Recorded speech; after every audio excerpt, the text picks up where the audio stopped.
All right, so it's Friday, and I'm sure you're excited for the weekend, and I thought, what a way to start this off with a positive, hopeful message to take us into the weekend.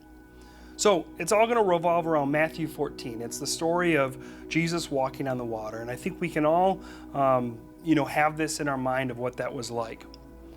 Peter saw Jesus walking on the lake and asked Jesus to challenge Peter to walk on the water.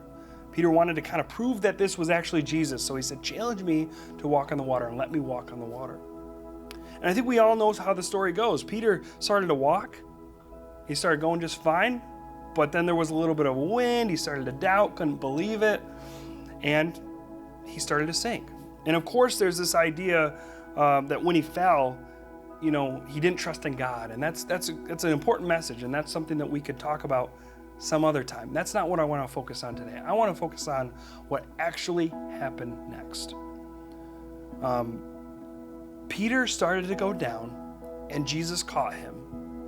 And that's the thing that I think we need to remember, and a message that we can take into this weekend is that even when we drown, Jesus will catch us.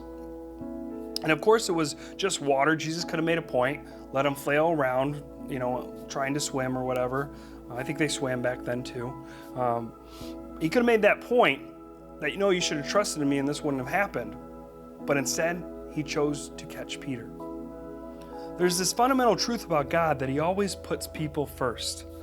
Their doubts and failures that we have, the thoughts and decisions that we have, Jesus could hold that against us. God could hold those flaws that we have against us. But he doesn't. He chooses to put us first. And first and foremost, he recognizes that we have two things, all of us humans, in common. The first is that we're not perfect. We just aren't. We are flawed. And the second one is that we are all sons and daughters of God. That is two things. Those two things are something we all have in common. They can all be put on each and every one of our resumes. We're not perfect, and we're all sons and daughters of God. Our faith is wonderful as it gives us a guiding path on how to live our lives. However, as imperfect humans, we will mess up. And thank God Jesus catches us every time we start to drown or start to fall. Every time that we fail, Jesus catches us. He puts us as his sons and daughters first, and everything, those thoughts and decisions and everything we are as flawed humans, he puts that second. And so the hopeful message today is that Jesus catches us when we fall. And that doesn't mean that we shouldn't try to do the right thing. We're called to do the right thing over and over again. We're called to be the best versions of ourselves. But it does mean that when we do fall, and we will, when we start to sink, that Jesus will catch us. Maybe you feel like you actually are drowning. And I want you to think about this.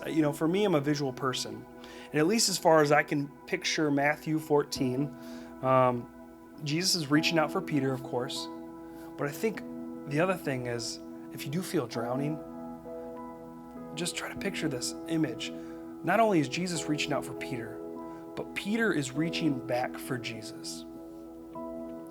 And if you feel like you're sinking, maybe try to reach out to Jesus in some way, shape, or form. I promise he's already extending his hand. All you need to do is extend yours.